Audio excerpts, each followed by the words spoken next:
एक दो बार मैंने ये भी किया है कि पुराने वाले पायल को वापस करके एक नया पायल, एक नया डिजाइन ले लेती हूँ, लेकिन फिर बाद में मैंने इस चीज को भी स्टॉप किया। कहते हैं ना कि धीरे धीरे करते करते इंसान सीखता है। तो मुझे ऐसा फील हुआ ना कि इसमें आने से रिलेटेड कि दीदी अगर हमारे पास 4-5 ग्राम के सोने के लिए पैसे नहीं इकट्ठे होते हैं तो क्या हम 1-1 ग्राम का सोना जो है वो ले सकते हैं?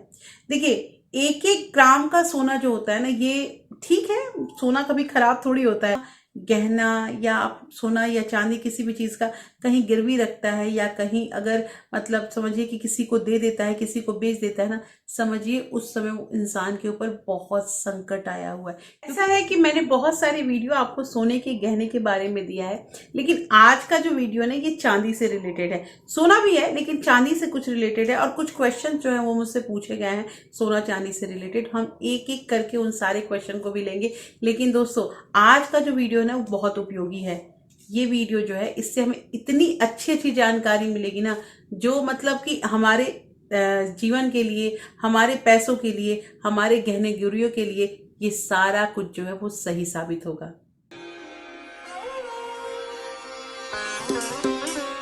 Hello everyone, welcome back to my channel real life with Tuku. कैसे हैं आप लोग? आई होप आप बहुत अच्छे होंगे और सेहतमंद होंगे, और आप लगातार मेरी वीडियो के साथ भी बने हुए होंगे। दोस्तों, एक कमेंट आया था कि दीदी हमें ये बताइए कि पुराने जो पायल होते हैं या पुराने बिछुए, पुरानी जो चीजें होती हैं, जैसे कि छोटे छोटे जब बच्चे थे तो बहुत सारे हमें बेरा जो होता है हाथ में जो हम पहनते हैं उसे हम लोग बेरा ही कहते हैं। बेरा है, कमरधनी, ये सब मुझे मिला था। लेकिन अब बच्चे बड़े हो गए तो अब इनका क्या करना चाहिए, और पुराने जो बिछुए होते हैं उनका क्या करना चाहिए, आप क्या करते हो? मुझसे ये चीज पूछा गया था। तो दोस्तों, आज की जो वीडियो ना ये इतना इंटरेस्टिंग होने वाली है, क्योंकि इस वीडियो में बहुत सारे आपके जो है गहने से रिलेटेड, ज्वेलरी से रिलेटेड बातों को हम लेने वाले हैं। और दोस्तों, इस वीडियो में बहुत अच्छी अच्छी जानकारी मिलने वाली है, इसलिए इस वीडियो के अंत तक जरूर बने रहिएगा। और अगर आप लोगों ने अभी तक रियल लाइफ विद टुकू को सब्सक्राइब नहीं किया है तो आपसे ये एक नम्र निवेदन है कि प्लीज सब्सक्राइब कर लीजिए अपने इस चैनल को, और साथ में जो बेल आइकन है उसे भी जरूर प्रेस कर दीजिएगा, ताकि ऐसे ही इंटरेस्टिंग वीडियो की नोटिफिकेशन आपको मिलते रहे। दोस्तों, वीडियो पसंद आए तो एक लाइक जरूर कीजिएगा। तो चलिए स्टार्ट करते हैं वीडियो को।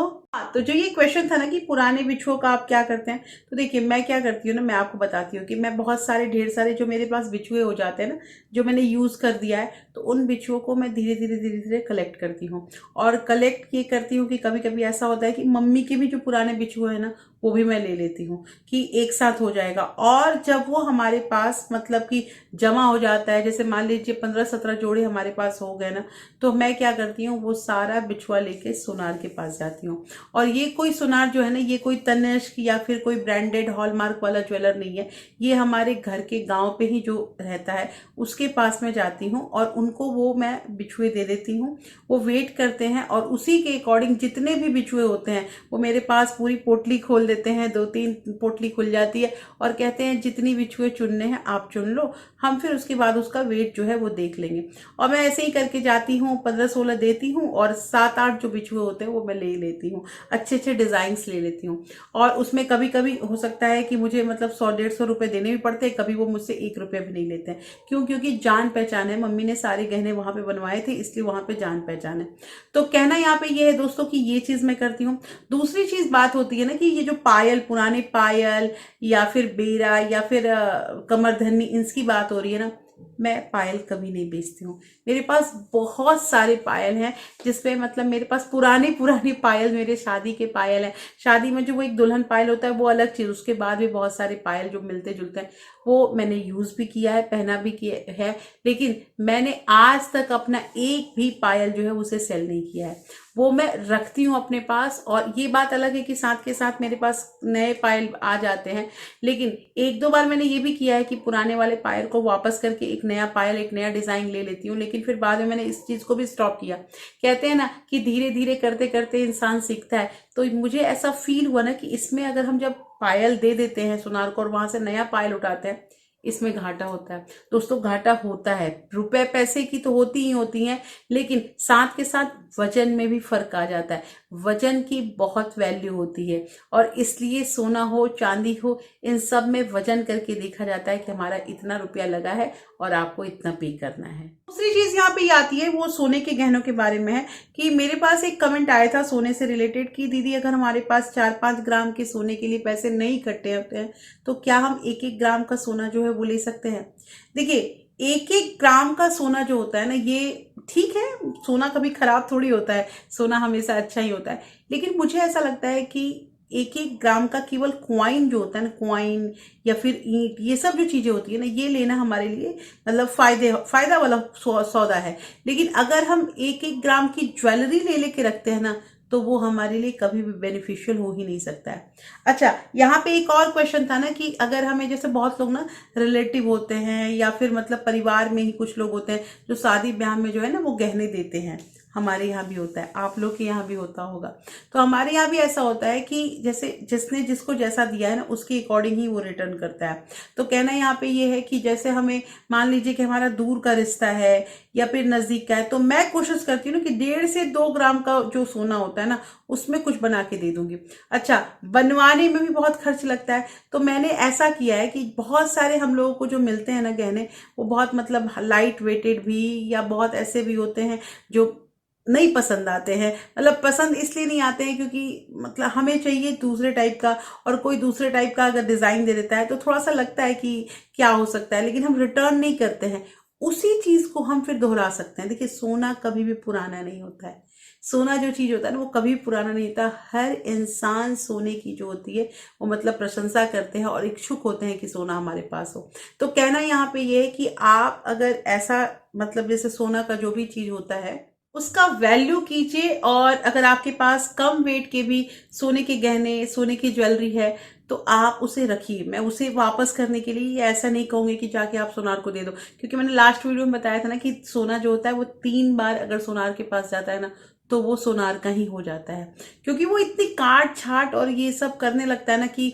अगर जैसे मान लीजिए 3 ग्राम का सोना होता है ना तो हर बार हमें 1-1 ग्राम का जो है घाटा होने लगता है, और लास्ट में तीसरा टाइम जो होता है ना वो पूरा सोना जो है वो सोनार का ही हो जाता है। ये कहावत है, और ये कहावत नहीं, ये सच भी होती है। तो दोस्तों कहना यहाँ पे ये है कि छोटे मतलब वेट के आपके पास गहने हैं, उनकी भी कद्र कीजिए, वो भी आपके काम आएगी। और सोना कभी भी पुराना नहीं होता, और सोना कभी भी छोटा हो या बड़ा हो वो बहुत वैल्यूएबल थिंग होता है, इसलिए ध्यान रखिएगा। अच्छा, एक और कमेंट आया था मेरी बहन का कि उन्होंने मुझसे ये पूछा था कि दीदी मेरे अंदर एक बहुत मतलब बुरी आदत है। बुरी आदत ये है कि जब भी मेरे पास पैसे होते हैं मैं जाके सोना का गहना खरीद लेती है, सोना की ज्वेलरी खरीद लेती हूँ। तो देखिए कहना यहाँ पे ये है कि अगर आप सोने की ज्वेलरी खरीद रहे हैं तो एक तो सबसे पहली चीज की आप कुछ गलत नहीं कर रहे हैं, आप अपना जो है वो प्रॉपर्टी ही बढ़ा रहे हैं। आप जो है मतलब पैसे जो है आपके पास इनडायरेक्टली तरीके से लेकिन है। लेकिन कहना यहाँ पे ये है कि हर इंसान के पास पैसे नहीं होते हैं, तो कुछ लिक्विड मनी जो होती है ना, कुछ कैश जो होता है वो अपने पास होना ही चाहिए। अगर हम कुछ कैश अपने पास रखते हैं ना दोस्तों, और उसके बाद अगर हमारे पास पैसे बचते हैं तो हम अगर सोना का कुछ ले लेते हैं तो वो सही है, वो जायज है। लेकिन पैसे हुए और जाके हमने गहना खरीद लिया, लेकिन अभी अगर किसी चीज की जरूरत पड़ती है तो ऐसा तो नहीं है कि मार्केट में हम सोना ला के बेचने लगेंगे, ऐसा नहीं है। दूसरी चीज पता है दोस्तों, एक चीज और मुझे कहनी कि जब कोई अपना गहना या सोना या चांदी किसी भी चीज का कहीं गिरवी रखता है, या कहीं अगर मतलब समझिए कि किसी को दे देता है, किसी को बेच देता है ना, समझिए उस समय वो इंसान के ऊपर बहुत संकट आया हुआ है। क्योंकि ये इतना अच्छा चीज होता है ना कि कोई भी अपने आप से अलग करना नहीं चाहता है, लेकिन जरूर किसी न किसी चीज का प्रॉब्लम है तभी बंदा ये चीज बेच रहा है। इस चीज को ध्यान रखना चाहिए। और हम लोग क्या करते हैं ना कि मतलब बहुत लोग ये चीज सोचते हैं कि किसी की मजबूरी का फायदा कैसे उठा लेना है। मजबूर है इंसान तभी वो सोना लेकर आया है बेचने के लिए, इस चीज को ध्यान रखिएगा। लेकिन मुझे यही कहना है कि थोड़ा सा लिक्विड मनी अपने पास रखिए, और उसके बाद अगर पैसे बचते हैं तो डेफिनेटली आप सोने की शॉपिंग कीजिए और ढेर सारे गहने आपके पास हो जाए, यही ईश्वर से मेरी कामना है। तो दोस्तों आज की वीडियो जो है ये इतनी उपयोगी है क्योंकि इस वीडियो मैंने आपको 2-3 ऐसे तरीके बता दिए ना जिसपे मैं हमेशा मतलब अमल करती हूँ, और इसको इम्प्लीमेंट करने से ना मेरे बहुत पैसे बचे हैं। आपके भी बचेंगे। तो दोस्तों कैसी लगी आज की वीडियो मुझे जरूर बताइएगा। होपफुली ये वीडियो आपको अच्छी लगी होगी। अच्छी लगी है तो प्लीज लाइक शेयर सब्सक्राइब जरूर कीजिएगा। और हाँ, अगर आपके किसी फ्रेंड्स और फैमिली को ऐसे वीडियो की जरूरत है तो आप इस वीडियो को ज्यादा से ज्यादा शेयर भी कर सकते हैं। फिर मैं मिलती हूँ आपसे ऐसे ही एक इंटरेस्टिंग वीडियो के साथ। तब तक अपना प्यार और सपोर्ट ऐसे ही बरकरार रखिएगा। Thank you. Thanks for watching.